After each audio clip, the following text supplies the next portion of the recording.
तो देखो आज रूटीन के अकॉर्डिंग क्या है, जीएसटी है, बिजनेस स्टडी, व्यावसायिक अध्ययन, क्लास 12 और चैप्टर नंबर 3 चल रहा था। कौन सा chapter? Chapter number 3। Chapter number 3 है व्यावसायिक पर्यावरण, और उसमें इससे पहले कई टॉपिक पर बात हो चुका है। आपको फिर से समझना है तो पीछे वीडियो जाके आप देख सकते हैं। व्यावसायिक वातावरण का और भी वीडियो है। आज जो हम लोग टॉपिक पर बात करेंगे, जो आज हमारा विषय है बात करने का, वो क्या है? उदारीकरण का व्यवसाय तथा उद्योग पर प्रभाव।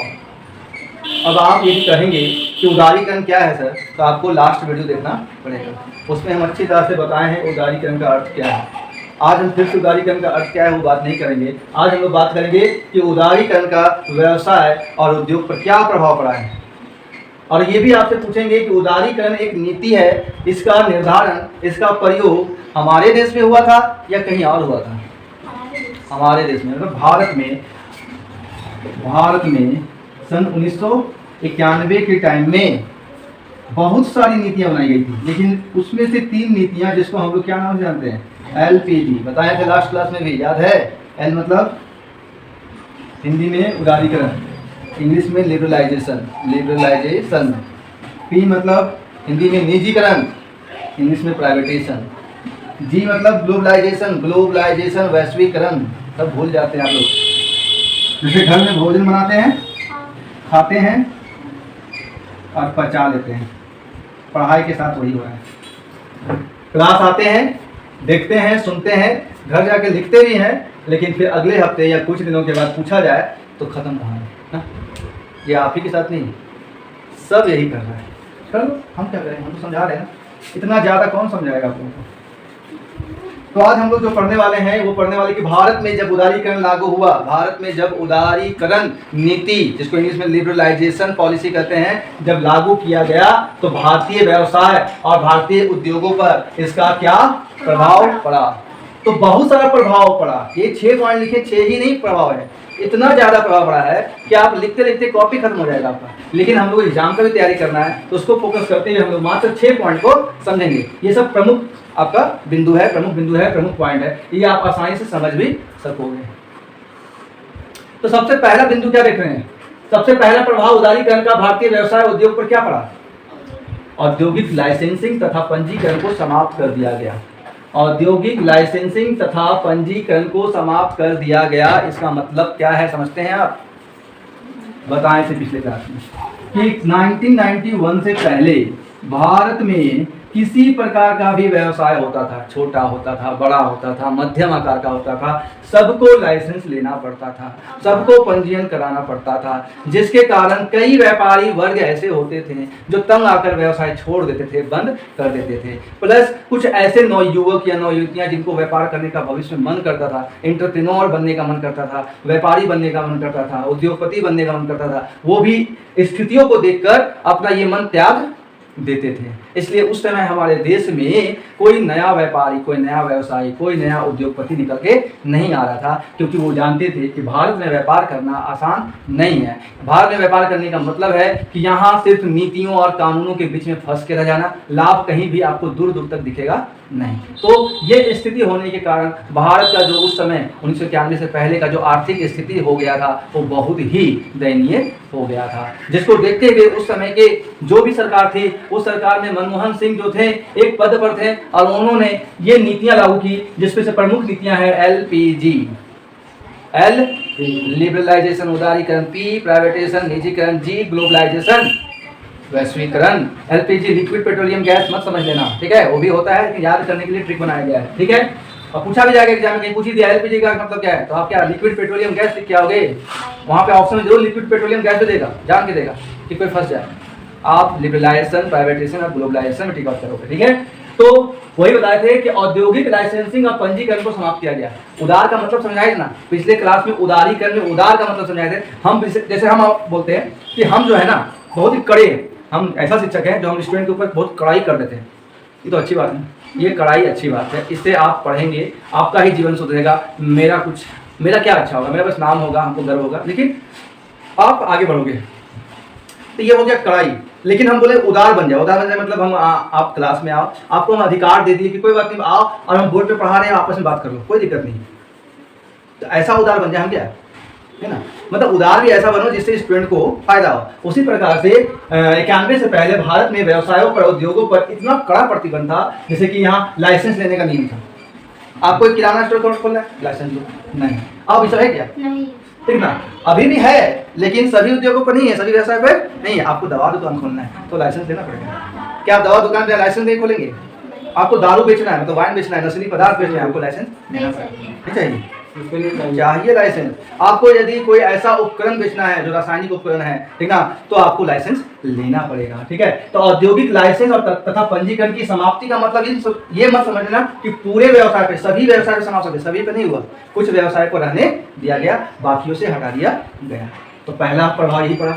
इससे क्या फायदा हुआ? इससे ये फायदा हुआ कि अब व्यापारी आसानी से व्यवसाय को संचालित करने लगे। सरकार का कोई भी उस पर रोक टोक नहीं होने लगा, इसलिए खुलकर व्यवसाय किए, अपना दिमाग लगाएं और दिमाग लगा अपने आप व्यवसाय को आगे ले गए, काफी बड़ा किया व्यवसाय, यहाँ तक कि मल्टीनेशनल व्यवसाय भी बना के चल दिए, ठीक है। ये फायदा हुआ। नहीं तो पहले कई लोग लाइसेंस लेने के चक्कर में, पंजीकरण कराने के चक्कर में व्यवसाय करते ही नहीं थे। अब घर जाके आप इसमें लिखना है, टेक्स्ट देके क्या लिखेंगे? अभी हम जितना बोले उसको यदि आप ध्यान से सुनेंगे फिर से वीडियो में, तो आप निश्चित है कि अपने शब्दों में लिख लेंगे। हम जानते हैं आप लोग उस लेवल के स्टूडेंट नहीं, आप सभी जो ऑनलाइन वहाँ बैठ के देख रहे हैं, आप लोग हैं सब वही लेवल के हैं। आप लोग अपने से मेहनत नहीं करना जानते हैं और हम सिखाने की कोशिश कर रहे हैं, लेकिन वो आप लोग सीखने की कोशिश कर ही नहीं रहे हैं, ठीक है। एक कहानी बताया था ना, एक व्यक्ति सोया हुआ था, उसको चिट्ठी काट रहे हैं, उठ गया।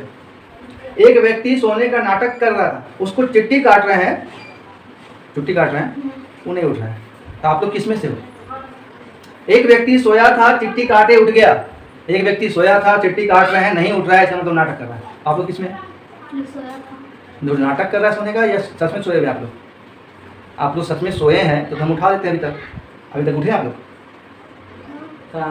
उठे मतलब समझ रहे हैं, जो हम बोले वो कर रहे हैं, आप नहीं कर रहे हैं। तो कहा जाता है कि जो व्यक्ति सो रहा है उसको जगाया जा सकता है, लेकिन जो नाटक कर रहा है सोने को उसको जगाया नहीं जा सकता है। और आप उसी कैटेगरी में आप सभी आ रहे हैं, और हम भी किस्मत के वही हैं। बहुत ही ज़्यादा दुर्भाग्यपूर्ण किस्मत मेरा कि मेरे पास छात्र भी या छात्राएं भी ऐसे आते हैं जो कि मेरी बातों को काट कर अपना ही दिमाग चलाते हैं, अपने भैया, अपने भौजी, अपने पापा, अपने मम्मी, जो कि मेरे फील्ड में, हम अपने फील्ड में एक्सपर्ट हैं, हम ज़्यादा जानकारी रखते हैं अपने फील्ड में। आपके मम्मी पापा, आपके भैया भाभी, आपके पड़ोसी हमसे ज़्यादा इस क्षेत्र में ज़्यादा नहीं ध्यान रखते हैं, ठीक है, कि वो सिखाएंगे कि कैसे पढ़ना चाहिए और कैसे नहीं पढ़ना चाहिए, ठीक है। यदि वो सिखा सकते तो अभी तक आप लोग बहुत बड़ा कुछ कर चुके होते हैं।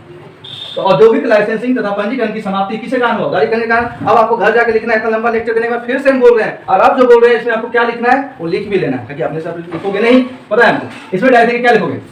इसमें डायरेक्ट लिखोगे कि सन 1991 में भारत में उदारीकरण का नीति लागू किया गया, जिसके कारण भारत में संचालित जितने भी व्यवसाय थे, भारत में संचालित जितने भी उद्योग थे, उनको अब लाइसेंस लेने की आवश्यकता नहीं थी, उनको अब पंजीयन कराने की आवश्यकता नहीं थी। वो कभी भी अपने व्यवसाय को आरंभ कर सकते थे, कभी भी उसको समाप्त कर सकते थे। कोई भी यहाँ पर प्रतिबंध सरकार की तरफ से नहीं था। व्यवसायी आज़ादी से अपना व्यवसाय संचालित करके उसको आगे ले जा सकते थे, या उसकी मर्जी डुबाने का तो वो डुबा देते थे, सरकार का उसमें कोई रोक टोक नहीं था। अब बोल दिए, देख लीजिए, बोल दिए, अब लिख लेंगे कि अभी भी कहेंगे सर समझ नहीं आया, आप वीडियो कैसे, यही बोलते हैं सब, समझ नहीं आता है सर, क्या लिखे हैं? आपका वीडियो देखते तो हैं, समझ नहीं आता है। इतना घटिया तो नहीं पढ़ाते हैं, आपका ज़्यादा स्टेटमेंट आता है, हमको समझ नहीं आता है सर, कैसे लिखे सर। तो अब हम ये बोल भी दिए क्या क्या लिखना है, वो सुनेगा उसमें तो लिख लेना। अब बहाना मत करना, और जो बैठे हैं उधर ऑनलाइन, ठीक है, वो भी बहाना करके बैठिएगा, और ढंग से आपका वो काम हम नहीं करेंगे। कौन सा काम? सजा के लिखने का काम आपको करना है कि हमको करना है? आकार कहाँ पड़ेगा, हंसाई कहाँ पड़ेगा, वो हमको नहीं करना है। राइटिंग सुंदर लिखना है वो हमको नहीं करना है, वो आपको करना है, वो करो आप लोग। लघु उद्योगों की निवेश सीमा में वृद्धि। दूसरा क्या फायदा हुआ उदारीकरण का नीति लागू करने से? लघु उद्योगों की निवेश सीमा में क्या कर दिया गया? वृद्धि कर दिया गया। सुनो क्या कर दिया गया। 1991 से पहले जो लघु उद्योग थे, लघु मतलब छोटा होता है, लघु मतलब क्या होता है? हेलो, लघु मतलब क्या होता है? छोटे व्यवसाय। तो जो छोटा व्यवसाय था ना, उस समय सरकार, उस समय का जो सरकार था वो नीति बना के रखा था कि जो 25 लाख रुपया तक लगाया है, कितना लगाया है? पूंजी कैपिटल 25 लाख इन्वेस्ट किया है, वो लघु उद्योग है, जिसके कारण लघु उद्योगपतियों को व्यवसाय करने में समस्या होता था। क्या समस्या होता था? वो अपने व्यवसाय का फैलाव नहीं कर पा रहे थे, बड़ा नहीं कर पा रहे थे, क्योंकि 25 लाख से ऊपर लगाएंगे ना तो वो लघु उद्योग से हटके बड़े उद्योग में आ जाएगा। किसमें आ जाएगा? अब बड़े उद्योग में आ जाएगा तो उनको ज्यादा टैक्स भरना पड़ेगा। तो बहुत ही परेशान थे। वो सरकार से चाहते थे, सरकार से शायद उस समय रिक्वेस्ट भी करते होंगे कि निवेश सीमा को बढ़ाया जाए। तो उस समय उदारीकरण लागू जब हुआ तो लघु उद्योगों का निवेश सीमा 1 करोड़ कर दिया गया। कितना कर दिया गया? 1 करोड़ कर दिया गया। मतलब अब आप 1 करोड़ लगाइएगा ना जिस व्यवसाय में, वो लघु उद्योग ही कहलाएगा और उसी के अनुसार आपको टैक्स देना पड़ेगा। सुनाई दे रहा है? और एक होता था अति लघु उद्योग। अति लघु उद्योग, अति लघु मतलब लघु से भी छोटा, उसका निवेश सीमा 25 लाख तक कर दिया गया। कितना कर दिया गया? 25 लाख। ये बात आपको डैश देके लिखना है, लेकिन अभी हम बोल भी देंगे ताकि वो पता है कि आपको क्या करने वाले हैं। ठीक है, तो अब सुनो ध्यान से। लघु उद्योगों की निवेश सीमा में वृद्धि में डैश देके लिखना है कि सन 1991 में उदारीकरण की नीति लागू होने से उद्योगों की निवेश सीमा को बढ़ा दिया गया, जिससे कि व्यवसायियों को अपने उद्योग को फैलाने में आसानी हुआ। आसानी से वो अपने उद्योग को फैलाने लगे। अब यहाँ पे 2 बार बोल दिए, तो आपका एक बार कुछ लिखना। दोनों में हम जो बोल रहे वही फिक्स मत लिख देना प्लीज। हो सकता है कहीं हम 2 बार बोलते तो 2 बार लिख देगी।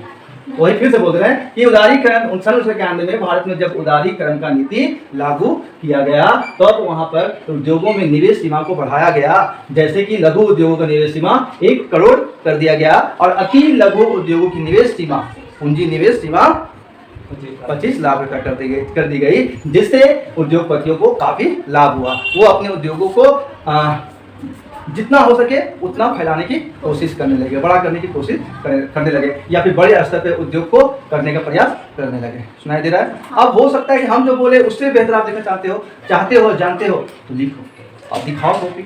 यदि अच्छा लिखेंगे हम खुद ही आपका उस समय हम आपको रिवॉर्ड देंगे, तारीफ करेंगे। तीसरा, एकाधिकार एवं प्रतिबंधात्मक कानून से रियायत। तीसरा फायदा क्या मिला? एकाधिकार एवं प्रतिबंधात्मक कानून से रियायत। मतलब सुनिए, जब तक उदारीकरण लागू नहीं हुआ था भारत में, तब तक कुछ व्यवसायों का बाजार पर एकाधिकार था। कुछ व्यवसाय, जैसे मान लीजिए कोई भी वस्तु का व्यवसाय ले लिए, कोई वस्तु का व्यवसाय ले लिए और उस वस्तु का व्यवसाय, उसका उत्पादन, उसका खरीद बिक्री सिर्फ एक ही व्यापारी कर रहा है, दूसरा नहीं कर सकता है। ऐसा हो रहा था उस समय। दूसरे को मन है कि ये जो कर रहा है एकाधिकार जमा के मन मानी कर रहा है, मन मर्जी से कीमत निर्धारित किया है, कस्टमर को कीमत ज्यादा लग रहा है तब पर भी वो उतनी कीमत बेच रहा है। कस्टमर का मतलब उपभोक्ता का शोषण हो रहा है, आपका क्या हो रहा है? शोषण हो रहा था। दूसरे उद्योगपति भी हैं, मतलब उनके पास दिमाग है, एंटरप्रेन्योरशिप माइंड है, वो जानते हैं कि इसको ऐसे ऐसे काम करके इसका कीमत कम किया जा सकता है और ग्राहकों को कम कीमत में उस वस्तु को उपलब्ध करवाया जा सकता है, लेकिन वो नहीं कर सकते थे क्योंकि उस समय उदारीकरण का नीति लागू नहीं हुआ था। क्योंकि उस समय सरकार ऐसा नीति बनाया था कि कुछ लोगों को, कुछ व्यवसायियों को, कुछ उद्योगपतियों को एक वस्तु, एक सेवा का उत्पादन करने का अधिकार दे दिया था, दूसरे कोई उसका उत्पादन नहीं कर सकते। सुने, ये लिख मत नहीं, भाई समझने के लिए बोल रहे हैं। और प्रतिबंधात्मक कानून का रियायत मतलब हो गया कि 1991 से पहले जब तक उदारीकरण लागू नहीं हुआ था, उस समय कई ऐसे कानून भारत में व्यवसायियों के लिए, उद्योगपतियों के लिए प्रचलित थे, जो कि उनके व्यवसायों को आगे ले जाने में बैरियर का काम कर रहे थे, रुकावट का कार्य कर रहे थे। लेकिन उदारीकरण नियम लागू होने से ये कानून को समाप्त किया गया या कानून को कम किया गया। कानून हमेशा समाप्त नहीं होता है, कम करना चाहिए। प्रतिबंध गलत नहीं होता है, लेकिन ज्यादा प्रतिबंध गलत होता है, तो जितना ज्यादा प्रतिबंध था उसको कम कर दिया गया, प्रतिबंध को कम कर दिया गया। अब सुनिए ध्यान से कि लिखना क्या है, तो समझा भी दिए, मेरे जैसा क्या मिलेगा आपको, समझाओ भी, लिखने का भी बताओ। इसमें लिखना है कि सन 1991 में जब उदारीकरण का नीति लागू हुआ तो उससे एक लाभ व्यवसायियों और उद्योगपतियों को ये हुआ कि 91 से पहले किसी वस्तु या सेवा पर जो एकाधिकार एक व्यवसायी या एक उद्योगपति के पास था, वो एकाधिकार समाप्त कर दिया गया। अब कोई भी व्यक्ति, कोई भी व्यापारी, कोई भी उद्योगपति किसी भी वस्तु का उत्पादन कर सकते थे, बाजार में क्रय विक्रय कर सकते थे। और उस समय 1991 से पहले जब तक उदारीकरण का नीति लागू नहीं हुआ था, तब कई ऐसे कानून भी प्रचलित थे, लागू होते थे, जो व्यवसायों के लिए प्रतिबंध का कार्य करते थे, जिससे व्यवसायी और उद्योगपति अपना व्यवसाय खुलकर स्वतंत्र होकर नहीं कर पाते थे, जो कि उदारीकरण लागू होने से कम कर दिया गया। कुछ को समाप्त कर दिया गया और कुछ को कम कर दिया गया, जिससे व्यवसायी अब स्वतंत्र होकर अपने व्यवसाय का संचालन कर रहे थे और अपने व्यवसाय का विकास कर रहे थे, जिससे देश का आर्थिक व्यवस्था भी अच्छा हो रहा था। करोगे मेहनत? हम इतना जो बोल देते हैं आपको सुनने में कैसा लगता है? हम अभी जब बोले इतना देर, कैसा लगता है सुनने में? इज्जत से बोलना, बताना, सच बताना, चापलूसी मत करना मेरे सामने। खराब लगता है? बोले सर नहीं सर, आप सजा के नहीं बोलते सर, आप जैसे तैसे बोल देते हैं सर, तो बोल दो ताकि हम ठीक करें अपना वो। या फिर आपको लगा कि हम सजा देते हैं, कहीं कहीं पे मेरा ऐसा तो हम खुद बोलते हैं कि हम कोई मंत्री और नेता नहीं है कि स्क्रिप्ट लिख के बैठे हुए हैं और वही हम बोलेंगे, ठीक है? तो हम स्क्रिप्ट लिख के नहीं बैठते। मैं पढ़ाने का क्या टेक्निक है कि हम जो लिखा हुआ है उसको हम समझाएंगे अपने टेक्निक से। कोई लिख के हम नोट्स नहीं रखें। आज तक तुमने नोट्स दिए हैं? टीचर लोग आजकल दूसरे टीचरों का नोट्स ले लेता है, उसी को पढ़ाता है, उसी को समझाता है। हम नोट्स से नहीं पढ़ाते हैं, हम अपने कला से समझाते हैं, हम मेरे पास जो नॉलेज हम सब बताते हैं। और इसका फायदा आप लोग नहीं उठा रहे हैं, वही हमको बहुत ही वो लगता है अंदर से कि क्या फ़ायदा है मेरा इतना अच्छा होने का। अब अपने आप का तारीफ कर रहे हैं क्योंकि थ्योरी पेपर ऐसे ही पढ़ाना चाहिए बच्चों को। पढ़ाओ, सुनाओ और लिखने का मौका उनको दो ताकि उनका स्किल बढ़े। इससे कौन कौन स्किल बढ़ता है? खुद से लिखने से कारण आपका राइटिंग ठीक होता है, आपका ग्रामर ठीक होता है, आप सजा के लिख रहे हैं नहीं लिख रहे हैं वो भी ठीक होता है, और आपको फिर मज़ा भी आने लगता है। लिखते लिखते आपको टाइम टेकिंग भी होता है कि आप अच्छा लिख पा रहे कितने टाइम में, क्या काफ़ी चीज़ अच्छा होता है। लेकिन वही नोट्स लो, ऐसे 10 पन्नों का नोट्स निकाले, लीजिए, घर गए, अपना स्टार्ट, समझ में क्या आता है? हाँ सर समझा देंगे, नोट्स बोले समझा देंगे। अरे नहीं समझाएंगे, समझाएंगे भी तो वो बहुत जल्दी लेके भागेंगे, बहुत जल्दी समझा के निकल जाएंगे। अब इन 6 पॉइंट समझाने में शायद 25 मिनट ले लिए, अभी 6 हुआ भी नहीं, कितना पॉइंट हुआ है? 3 पॉइंट, कौन समझाएगा इतना? वीडियो भी बन रहा है, उसका डर नहीं कि वीडियो लंबा हो जाए, जो हो जाए पढ़ाएंगे जरूर, लेकिन मेरा आदत है। अगला क्या है? तकनीकी आयात से मुक्ति, ठीक ना? तकनीकी आयात से मुक्ति का मतलब क्या हुआ? देखिए समझिएगा, पहले समझिएगा, उसके बाद बताएंगे क्या लिखना है। उदारीकरण की नीति लागू होने से पहले भारत में यदि किसी व्यवसायी को या उद्योगपति को किसी ऐसे तकनीक की आवश्यकता है जो अपने देश में नहीं बनता है, कहीं विदेशों में बनता है, तो उसको मंगाना पड़ेगा। आयात मतलब खरीद के लाना, दूसरे देश से खरीद के लाना आयात कहलाता है, तो मंगाना पड़ेगा। लेकिन उस समय के व्यवसायी और उद्योगपति नहीं मंगा पाते थे। क्यों पता है? क्योंकि उस समय काफ़ी महंगा पड़ता था विदेशों से तकनीक या मशीन मंगाने में, प्लांट मंगाने में, समझे? क्योंकि इतना ज़्यादा रूल था ना इंडिया में कि यदि आप 100 रुपये का चीज़ विदेश से इंडिया में लेके आओगे तो 500 का बन जाता है। हम अपने हिसाब का है, इसको सही शुद्ध मत ले लेना कि 5 गुना हम बोल लिए, लेकिन हम बता रहे ऐसा कुछ होता था। तो यहाँ के जो व्यापारी और व्यवसायी हैं इस तकनीक का आयात नहीं करते थे, और जो है उसी से काम चलाते थे, जिसके कारण हमारे देश के व्यवसायी और उद्योगपति विकास नहीं कर पा रहे। सुनाई दिया? अब क्या लिखना है सुनो। सन 1991 में उदारीकरण का नीति लागू होने से एक और फायदा हुआ, एक और लाभ हुआ कि यहाँ पर तकनीकी आयात से मुक्ति मिल गई। अर्थात अब देश में ही अपने तकनीक का उत्पादन होने लगा, जिससे दूसरे देशों से आयात करने की आवश्यकता नहीं पड़ने लगी। और पहले जब तकनीक का उत्पादन देश में नहीं होता था तो दूसरे देश से जब तकनीक का आयात कराया जाता था तो काफ़ी महंगा पड़ता था, जिससे उस वस्तु का लागत काफ़ी बढ़ जाता था, जिससे देश में महंगाई का दौर चल रहा था। हो गया? उद्योगों के विस्तार की स्वतंत्रता, ये तो बहुत इजी पॉइंट, आप खुद लिख लो। इसको डायरेक्ट करके सीधा समझा देते हैं कि 1991 से पहले कोई भी उद्योगपति अपने उद्योग का विस्तार करना चाहता था तो उसको सरकार से पहले अनुमति लेना पड़ता था। लेकिन सन 1991 में उदारीकरण का नीति लागू होने से सबसे बड़ा लाभ ये हुआ कि अब उद्योगपतियों को स्वतंत्र छोड़ा गया कि अब आपको जब मन करे अपने व्यवसाय का आपको विस्तार करना है तो आप करें। व्यवसाय का विस्तार करने के लिए आपको पूंजी लगाना होगा, पूंजी लगाएं, मशीन खरीदें, लोगों को बढ़ाएं, जो करना है आप करें, बस आपकी मर्जी है। लिख लेंगे। छठा, 100% निर्यात उन्मुखी औद्योगिक इकाइयों को छूट में मिला। क्या इसका मतलब है? पहले समझो।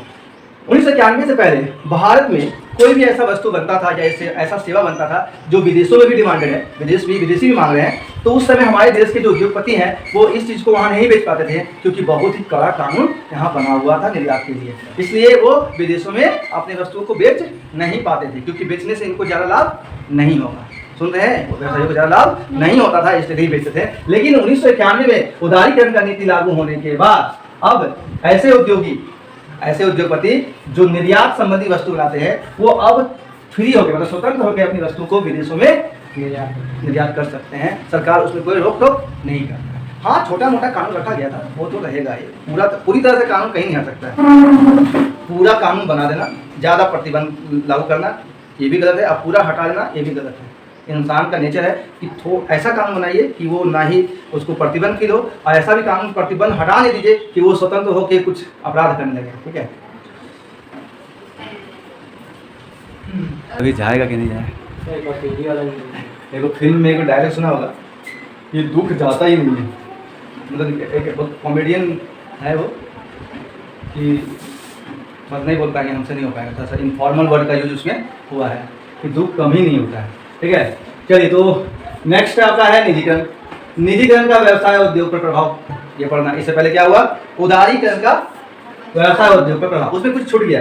जो बता नहीं पाए, तो अभी हम इस आपको यहाँ बताए थे, उसको आप पीछे नोट करना। हाँ, ये होगा कि आप पहले नोट कर चुके होंगे, अभी जब वीडियो देखिएगा तो उस समय क्या करना है, आप है, आप दोनों यहाँ पर है तो आपको पता है कि आगे से कुछ बोलने वाले हैं, लेकिन जो प्रेजेंट नहीं है यहाँ पर तो पहले लिख लेगा, उसके बाद हम बोल रहे हैं तो फिर तो साइड में लिखना पड़ेगा, तो साइड में लिखना पड़ेगा, लिख लीजिए, नोट में लिखना, नोट करके लिखना पड़ेगा, नोट करके लिखो, लेकिन लिखना जरूर। क्या छूट गया बताते हैं, उसमें पहला पॉइंट क्या था, पहला पॉइंट उसमें बताए थे औद्योगिक लाइसेंसिंग और पंजीकरण की समाप्ति।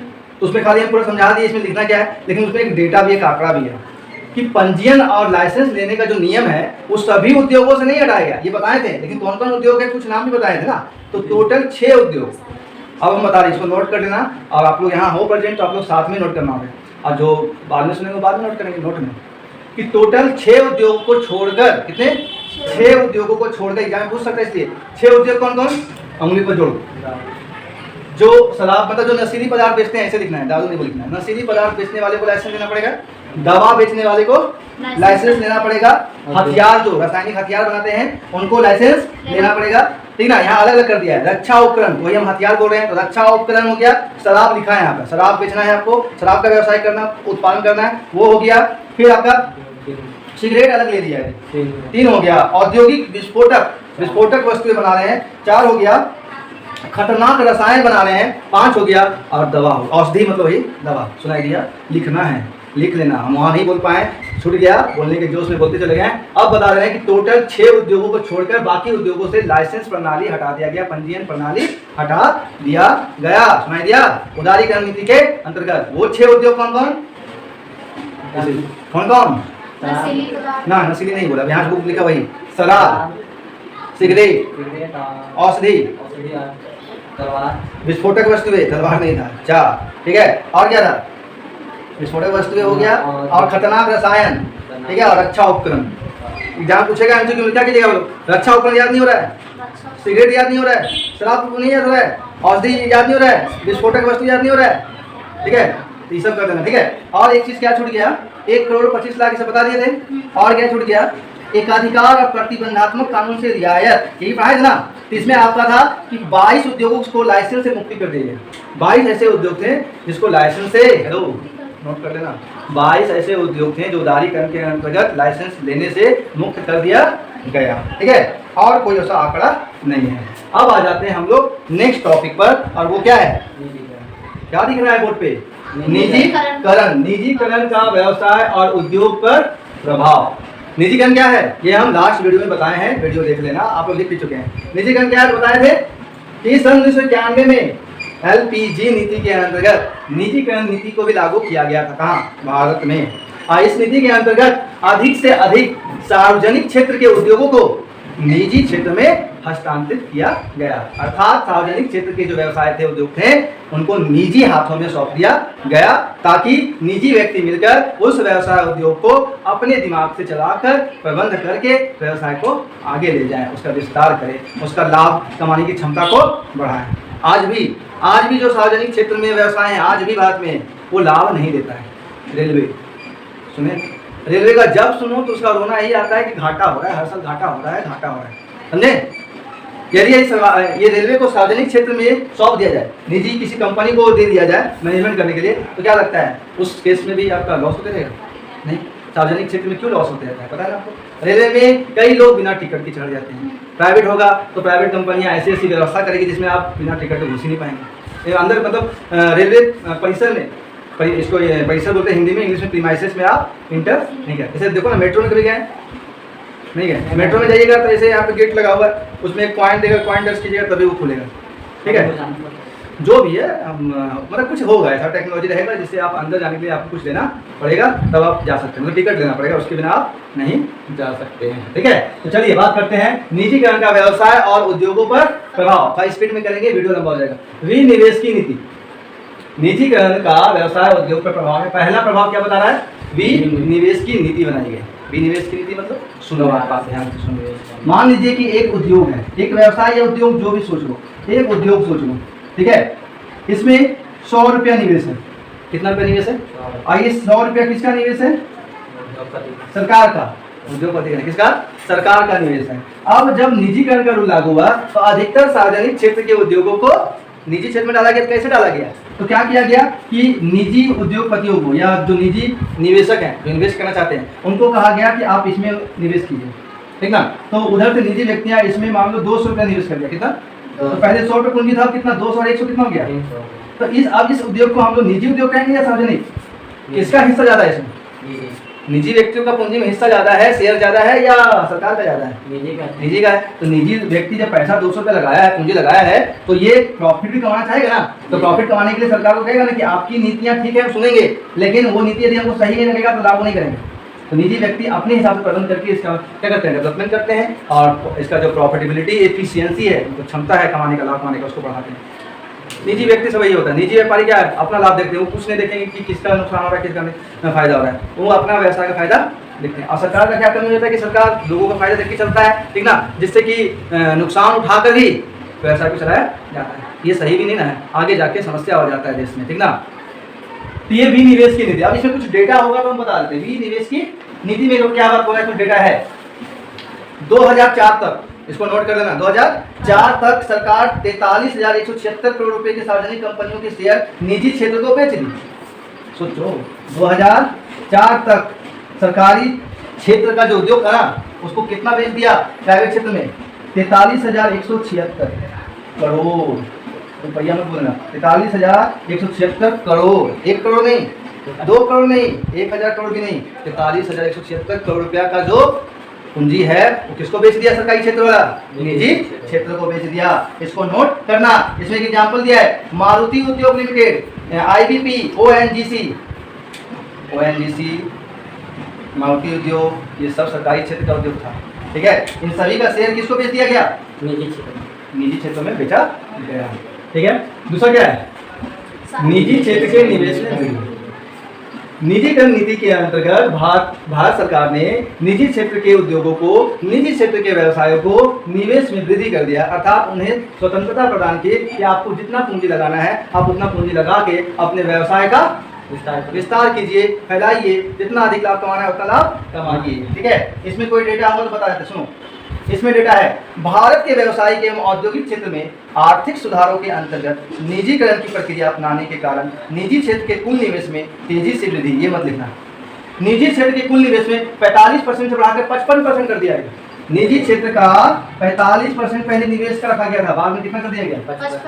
55%। इसमें आप देखो, एक सार्वजनिक उद्योग है। कौन उद्योग है? तो पहले क्या था कि निजी व्यक्ति 45% लगाएगा, निजी क्षेत्र वाले कितना लगाएंगे पूंजी? मान लीजिए इस उद्योग खोलने में 100 रुपया लगेगा, कितना लगेगा? 100 रुपया। तो 45 रुपया निजी क्षेत्र वाले लगा सकते थे और सरकारी क्षेत्र वाले 55%, मतलब 55 रुपया लगा सकते थे। तो जिसका ज्यादा पूंजी है उसका ज्यादा अधिकार रहेगा ना उद्योग पर। लेकिन बाद में क्या कर दिया गया कि पहले 45% निवेश करने का था, अब कितना निवेश कर सकते हैं निजी क्षेत्र वाले? 55%। तो फिर सरकार का कितना रह जाएगा पूंजी उसमें? सरकार का पूंजी कितना रह जाएगा? 45। तो आप पूंजी में अधिकार किसका हो गया ज़्यादा? निजी क्षेत्र। और जिसका पूंजी में ज़्यादा अधिकार है वही ना अपना चलाएगा, हाँ बोलिए ना। जो ज़्यादा पैसा लगाएगा उसका चलेगा, जो कम लगाएगा उसका चलेगा। तो निजी क्षेत्र वाले का ज़्यादा पूंजी लगने का जो बात हुआ, जिसके कारण से यहाँ इनका कंट्रोल भी इस पर हो गया। कंट्रोल हुआ तो लोग प्रबंधन भी, मैनेजमेंट भी अपने करने लगे। आपने मैनेजमेंट किए तो फायदे के लिए काम किए सर, ठीक है ना। फिर क्या है? सार्वजनिक क्षेत्र के उपक्रम का संकुचित होना, इजी पॉइंट है। अच्छा, उसमें लिख लोगे ना, इसका डिटेल कर दोगे ना, हम उसमें बोल नहीं रहे अलग से। सार्वजनिक क्षेत्र का उपक्रम का संकुचित मतलब सिकुड़ना मतलब सच में सिकुड़ना नहीं, कम हो जाना। साफ साफ बात है। निजीकरण का जब नीति लागू हुआ तो अधिक से अधिक सार्वजनिक क्षेत्रों को निजी हाथों में सौंपा गया। तो जो सार्वजनिक क्षेत्र के उपक्रम थे, मतलब व्यवसाय थे या उद्योग थे, उसका संख्या घटने लगा। इसमें वही लिखना है कि निजीकरण का जब नियम लागू हुआ 1991 में, तो भारत में सार्वजनिक क्षेत्रों के उपक्रम का संख्या घटने लगा। बस इतना लिखना है। फिर क्या है? निजी क्षेत्र। अच्छा, इसमें कोई डेटा होगा जरूर। इसमें तीसरा में डेटा है, लिख रहा है कि सार्वजनिक क्षेत्र के लिए सुरक्षित उद्योग की संख्या 17 से घटकर 4 रह गई है। पहले भारत में 17 सार्वजनिक उद्योग थे, लेकिन निजीकरण का नियम लागू होने के बाद कितना हो गया? 4 सार्वजनिक क्षेत्र के उद्योग बच गए हैं। सुने, ये लिखना है, सभी कोई सुन लीजिए, ये लिखना है आपको, इसी पॉइंट में लिखना है, इसके अंदर संकुचित में, ठीक है। और उसमें नाम भी दे दिया है, ये भी लिखना। परमाणु ऊर्जा अभी भी सरकार के अंदर है। सैनिकों का जो सामान बनता है वो भी अभी सार्वजनिक क्षेत्र में इसका उत्पादन होता है। रेल परिवहन, अभी बात हो रही है, रेलवे अभी भी सार्वजनिक क्षेत्र का उद्योग है। और परमाणु धातुओं का खनन, परमाणु धातु मतलब यूरेनियम, यूरेनियम से परमाणु बनता है और यूरेनियम जो है धरती के नीचे मिलता है, तो उसका खुदाई उदाई काम करने का अधिकार कौन रखा है? सरकार अपने पास। 4 उद्योग याद रखोगे। परमाणु संबंधित जो उत्पादन होता है उस उद्योग का अधिकार किसका है? बोलो ना तुम। और क्या था? और क्या था? तो परमाणु खनन करना है, परमाणु वस्तु निकालना है, तो उसमें भी। और क्या था? रेलवे, हाँ रेलवे यातायात है ही, तो रेलवे के बाद रेलवे यातायात क्यों बोल देते हो? ठीक है। सैनिक का जो बनता है साज सामान, सैनिक का ड्रेस है, टोपी है, ये है वो है, वो भी अभी भी सार्वजनिक क्षेत्र में है। ये भी लिख लीजिएगा सभी को। किसमें लिखोगे?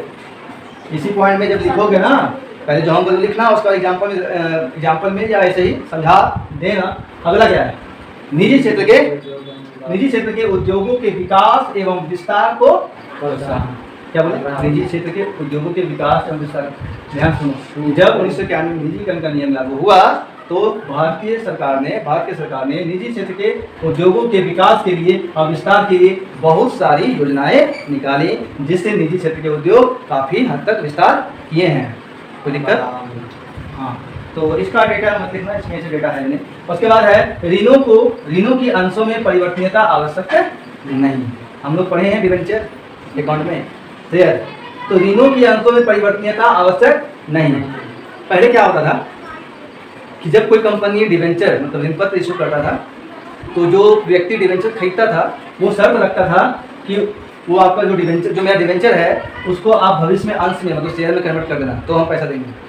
लेकिन 1991 में निजीकरण का नियम लागू जब हुआ तो ऋण पत्रों को, आपको क्या लिखो सुनो, निजीकरण के नियम लागू होने से अब ऋण पत्रों को अंशों में परिवर्तन करने की आवश्यकता नहीं रही। अर्थात जो व्यक्ति ऋण पत्र खरीदे हैं उसे ऋण पत्रधारी कहते हैं, और वो ऋण पत्रधारी अपना मूलधन वो एक निश्चित समय के बाद प्राप्त कर लेंगे, उनको मिल जाएगा, उनका अंशों में परिवर्तन नहीं किया जाएगा। सुने, उनके ऋण पत्रों की राशि को अंशों में परिवर्तित नहीं किया जाएगा। सजा के लिखिएगा, हाँ उल्टा पुल्टा नहीं लिखना चाहिए। तो आज समाप्त करते हैं क्लास को। निजीकरण उदारीकरण का प्रभाव क्या पड़ा भारत में व्यवसाय और उद्योग पर बता दिए हैं, और वैश्वीकरण का क्या प्रभाव पड़ा वो हम कल के क्लास में, कल के वीडियो में कर देंगे, और इस प्रकार चैप्टर कल खत्म करेंगे हम। क्लियर?